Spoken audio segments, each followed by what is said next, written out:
Like, was somebody from the barbershop like punch you and knock you out after that? Like, you be knocked out like from the guy from the barbershop do that? It changed, and they be like, Suge's outside, and everybody be like, they was not scared of Suge Knight. They was terrified. What do you want?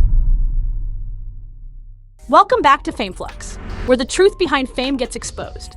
Eminem and 50 Cent have escalated tensions once again, delivering a sharp and calculated warning aimed directly at Suge Knight. Their message challenges everything previously assumed about their fractured relationship with Knight and reveals a lingering bitterness. This isn't just industry posturing. There's unresolved history fueling this latest move. M was walking to his seat. I'm standing up to the side, and M was cut off on his way to his seat, and all these guys in red shirts surrounded him. And I'm looking at M's face, and I'm looking at these guys. I'm like, something ain't right. So I start making my way around to come up the aisle. And next thing I know, you see all these guys talking about death row, death row. I was like, death row, what does it got to do with him? He said, hey man, Suge sent him a message. I was like, oh, yeah. To understand the gravity of the situation, it's important to revisit where it all began. Well, in 1999 at the Source Awards, Suge Knight sent his henchmen, man. The animosity didn't start recently. It was inherited, rooted in the moment Eminem and 50 aligned themselves with Director Suge Knight, born Marion Hugh Knight Jr., had already carved out a powerful presence in the music world. After that, we got out of there. We called the limo. This is where it gets up. We called the limo. Death Row is still sitting out there waiting for us. The limo's pulling off as we're coming out. Death Row's behind us. It was like, this motherfucker's trying to kill us, man. What they trying to do? What do they want? I don't understand. What do they want? He began working as a bodyguard for major artists like Bobby Brown, but soon realized that the real influence in the industry wasn't held by performers. It was controlled behind the scenes. By 1991, Knight joined forces with Dr. Dre, the DOC, and Dick Griffey, launching Death Row Records, a label that would reshape West Coast rap and dominate the streets. M's ready to swing on someone if he has to. Yeah, man. You know, like I said, he ain't no punk. In 1992, Dr. Dre released The Chronic, a project that revolutionized hip-hop. Its sonic blueprint became iconic. Then, in 1993, Snoop Dogg followed with Doggy Style, cementing Death Row as a commercial and cultural powerhouse. Together, these releases made it clear the label was a force nobody could ignore. By the time Tupac joined the label, Death Row had become unstoppable. It wasn't just a record label. Well, I don't lead by money. I've never let money lead my life. Dr. Dre left first, Pac died. You know, all of those things would kept us at number one. The music changed, the direction changed. It was the culture. With its signature sound, bold imagery, and massive commercial success, Death Row controlled the charts and the streets. But beneath that spotlight was a much darker truth. Suge Knight's influence extended far beyond music. His leadership style wasn't based on strategy alone. It thrived on fear and dominance. Rumors circulated that Vanilla Ice was coerced into signing over royalties after a rooftop confrontation. And that wasn't the only incident. Several insiders later revealed disturbing stories of Suge demanding artists strip in the office. I seen my cousin Snoop, man. He was like, God, he was sad, man. You know, you could hear in his voice that, you know, I don't want to be here. Retaliation for what should have been minor disputes. Death Row's empire wasn't built solely on talent. It was cemented in intimidation. Suge Knight didn't manage the label. He enforced it. His word was law, and questioning him often came at a cost. By 1996, Dr. Dre reached his breaking point. Despite co-founding the label and owning a 50% stake, Dre walked away from it all. His royalties, his power, everything, just to escape the toxic environment. He left to build Aftermath Records from scratch, determined to succeed without the chaos. But Suge Knight viewed that departure as betrayal. You know, we were all going out. We were supposed to be on vacation and having a good time with our family and kids and wives, you know, and just parlaying, man. As the plane land, they open the door up, and you got Honolulu police standing right there talking about, hey, y'all got to come with us. And it was about 20 officers, man. Say, hey, you guys got to come with us. Death Row Records is here, and they wreaking havoc. He didn't just take it personally, he turned it into a vendetta. Dre's success outside of Death Row became a direct challenge, and Suga made it his business to try and block it at every turn. At first, it looked like Suge Knight might have been right. Aftermath's early releases struggled to meet expectations, and whispers started circulating that Dr. Dre had lost his edge. Meanwhile, Suge was watching from the sidelines, confident and quiet, as if Dre's downfall would happen on its own. But then came a game-changing move no one predicted. Dre signed a white rapper from Detroit with unmatched intensity, Eminem, a newcomer with relentless ambition, a gritty voice, and something undeniable to prove. Everything, it was crumbling. Tupac died, Suge got locked up, Snoop left. So the empire was falling, it was crumbling. That's how I sum it up. The empire crumbled after Pac got killed and Snoop left and Suge got locked up. All those elements made. When the Slim Shady LP hit the streets, everything changed. Eminem's style was unfiltered, cutting, and completely unlike anything mainstream had seen. His debut didn't just make waves, it took over. 3 Grammy wins later, Dre wasn't just back, he was leading again. That's when Suge Knight stopped watching silently. He shifted focus from Dre to Eminem. Several media outlets reported that Suge saw Eminem not just as a threat, but as a direct extension of the man who walked away from him. Fast forward to 1999, an award show moment that still sparks conversation. As Eminem made his way to the stage, Suge's crew appeared, deep in numbers, wearing red, loud, and confrontational. They encircled the stage, shouting "Death Row," clearly there to intimidate. But Eminem didn't react. He calmly walked forward, delivered the award to DMX, and returned to his seat without a single sign of fear. The message from Suga was loud, but the response was louder. Even outside the venue, Suge Knight's crew wasn't finished.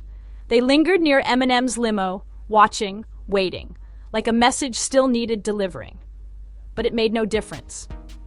Eminem had faced far worse before. That kind of intimidation wasn't enough to rattle him or stop his momentum.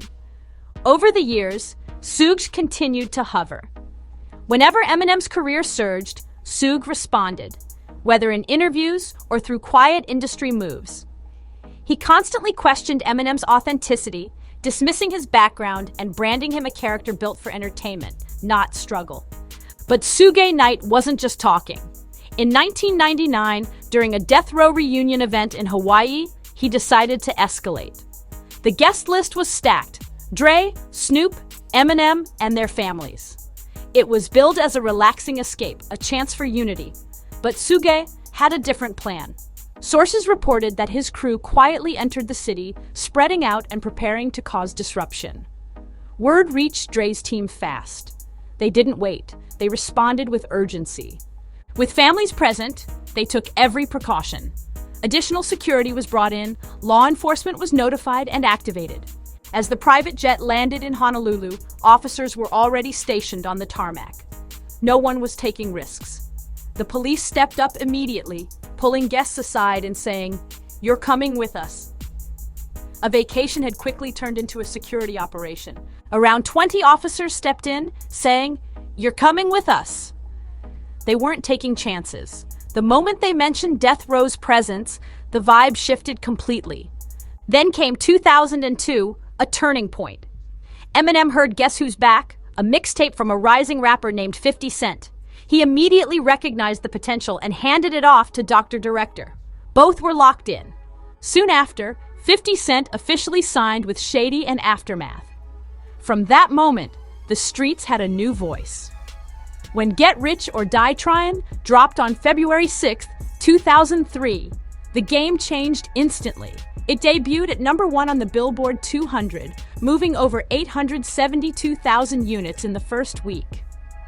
A seismic shift in hip-hop had just occurred. But signing to Eminem and Dre's labels didn't just come with success. It meant stepping directly into their world, and that included inheriting old enemies. One of those long-standing tensions was with Suge Knight, who still had unresolved issues with both Dr. Dre and Eminem.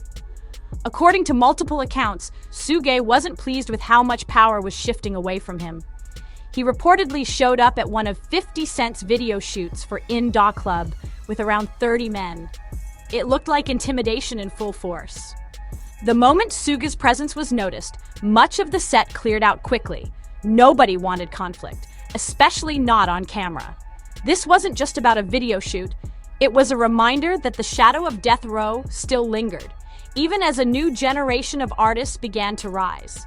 But here's where it takes a serious turn. 50 Cent didn't flinch. He didn't back up, didn't retreat. He stood firm. When Suge Knight tried to size him up, 50 reportedly faced him directly, asking what he wanted. That moment alone said everything. Suge, realizing his intimidation tactics weren't effective, turned around and left silently. It wasn't just a quiet retreat. It was a shift in energy. The fear factor that once surrounded Suge Knight didn't hold the same weight anymore. A new era had arrived, and it wasn't bowing down. Then Eminem dropped a surprise, an unreleased diss track called Smack. Somehow, it leaked online and immediately set the internet ablaze. Eminem didn't hold back, taking direct shots at both Suge Knight and Ja Rule with brutal precision. In the track, he delivered one of his most scathing lines, saying, "I'm holding Suge responsible for the deaths of the two greatest rappers to ever grace the face of this planet." If only the late, great Mr. Christopher Wallace could talk. He could tell you himself, "I'm holding Suge responsible for the death of J. Rule or anyone else down with death row, in the immortal words of Pac, speaking for me and any other rapper next to get shot." That wasn't just a bar. It was a direct accusation tied to two of the most impactful losses in hip-hop history, Tupac Shakur and the notorious B.I.G. The leak sparked renewed conversation. What was once considered buried history resurfaced with urgency. So far, Suge Knight has made no official response. But the message from Eminem and 50 Cent was loud, aggressive, and deeply calculated. The streets are listening. The silence from Suge says a lot. Now, while Suge Knight stayed quiet, the industry didn't. Behind the scenes, conversations about his legacy, intimidation tactics, and long-standing influence were bubbling back to the surface. Media outlets, podcasts, and forums reignited the question. How did one man manage to maintain control over so many artists through fear instead of loyalty?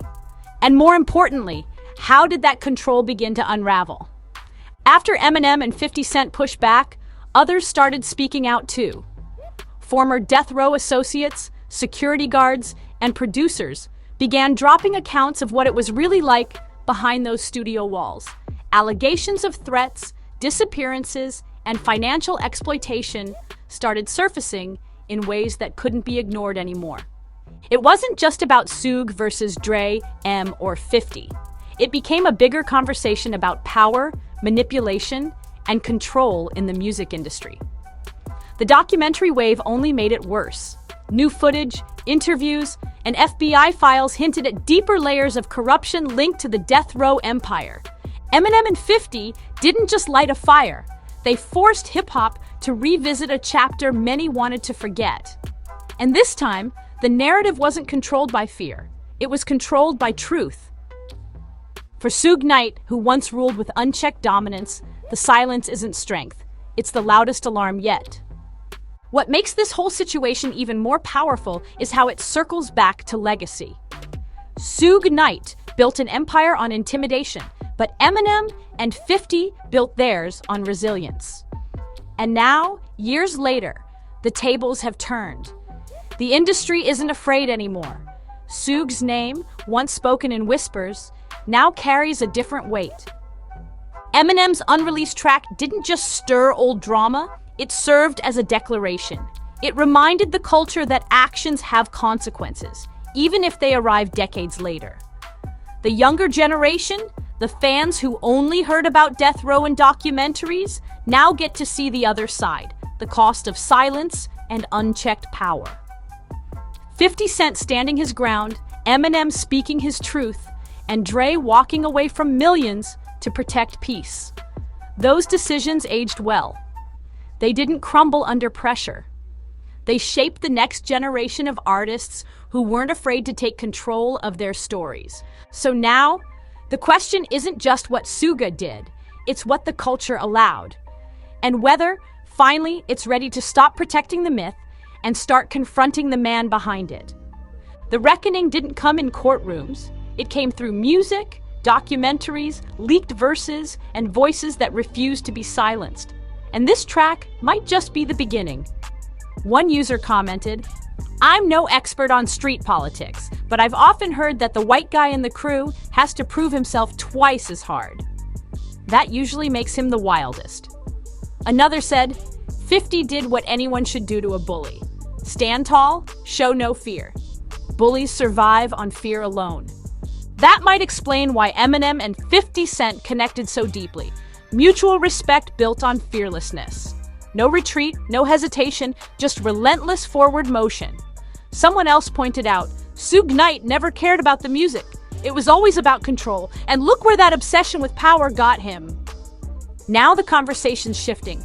Should Eminem have dropped this diss years ago, when death row's shadow still loomed over the culture? Or is now, when silence is breaking and buried truths are surfacing, the perfect time for this to reemerge and force reflection? Either way, the impact is real, and the timing, intentional or not, speaks volumes. This wasn't just another diss track leak. It was a reminder of what the culture survived, who stepped up when it mattered, and how music can still shake the room even decades later.